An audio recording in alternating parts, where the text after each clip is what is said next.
Hello guys! Welcome to 5th Generation Hobby Shop. Welcome to another video testing and unboxing. Okay, so ngayon ang ating itetest is the ENC Glock 19 Gen 5 Airsoft Pistol. Shoutout po natin si Sir Jeric ng Davao del Sur. Ayan. ENC brand Glock 19 Gen 5 Airsoft Pistol.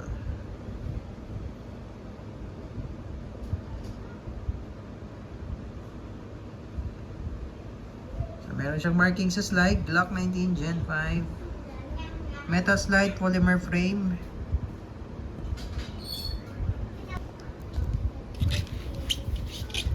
Ito naman yung sight niya, standard sight ng Glock.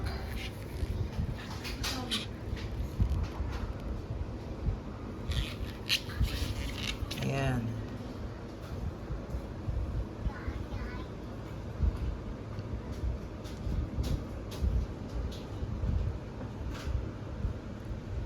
So ay compact lamang. Ayan o.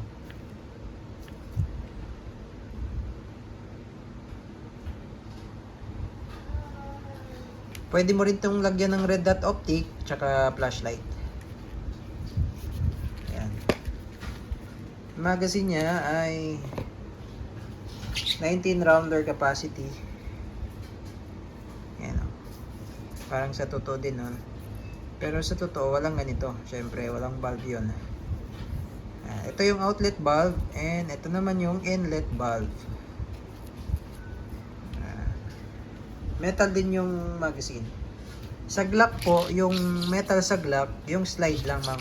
Okay, yung slide. Hindi po full metal ang Glock. Ang slide lamang po ang metal. Itong nasa baba, itong frame niya, hanggang dito sa grip, plastic po iyan. Ito lang metal dyan. Okay. Pitan ko lang po yung mga valve nito, sir.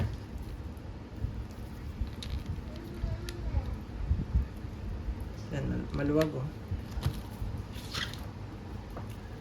From the factory kasi maluwag talaga yung valve. Kaya sa amin pa lang, hiniigpitan na namin yan. Para pagdating sa inyo, intact na yan.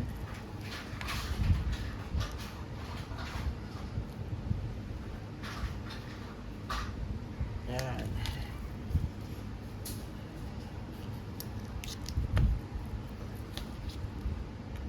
Pati ito naman yung inlet valve. Itong kanina outlet, ito inlet. Kasi dito po ilalagay yung gas eh. Dito naman nilalabas.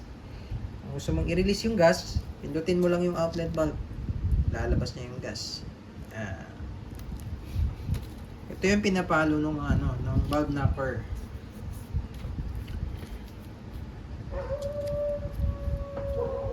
So, bali ito po ay full package na po. May kasama ng silicone oil, pop dyno na gas, standard power, oil added na rin. At yung bala, 0.23 grams, 4,000 shots, 5.95 mm. Ngayon, pagbabaklasin nyo naman sir yung slide nito, kailangan wala magazine sir. Tapos ikasan nyo. One time. And then itong disassembly latch, ito magkabilaan po yan. Ibababa nyo pong sabay. Yan. Sabay po yan. Then release. Haluin mo lang para bumitaw yung slide.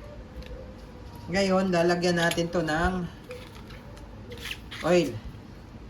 Para smooth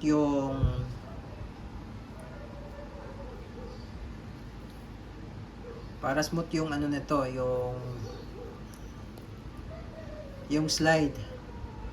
No, kasi ito yung slide kasi kailangan po lubricated yan, parang sa makina. Yan po kasi yung mga moving parts. So kailangan para smooth yan, kailangan may oil lubricated. Ayan oh.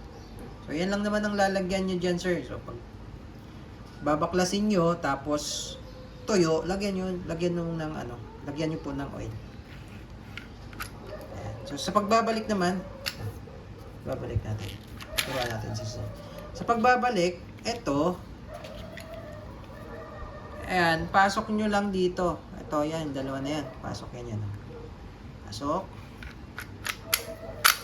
Pero huwag nyo kakalabitin, sir, ha? Diba, babaklasin natin. Yan. Huwag nyo itong kakalabitin yung trigger. Kasi, baka mamaya hindi nyo maibalik. Yan. Steady lang yan. Tapos pasok. Yan. Okay? Tapos, punas-punas lang sa mga oil na yan. Pero magandang ilagay dito, kung naubusan ng silicone oil, maganda ilagay petroleum jelly doon sa gilid. Yan. Petroleum jelly. Okay. Now, lagyan natin ng gas. Testingin natin. Inverted position, upside down, 3 to 5 seconds.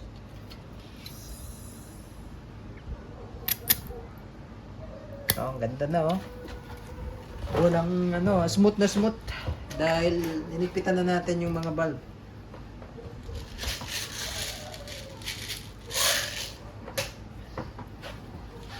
Recommended na load nito, sir, 12. Para yung spring hindi agad lalambot. Pwede rin po kayong gumamit ng WE na magazine. As long as pang Glock 19 na magazine. Pwede po yun. Okay, testing. Testing, Glock 19 Gen 5 Airsoft Pistol. ENC.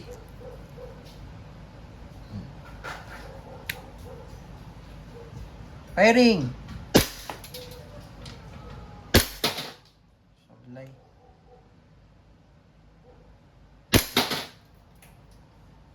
Ubusin natin yung bala, sir, hanggang sa mag-open slide.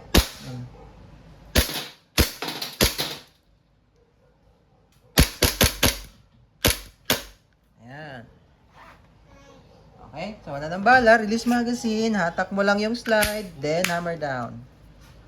Okay, all goods na tayo, ENC Glock 19 Gen 5.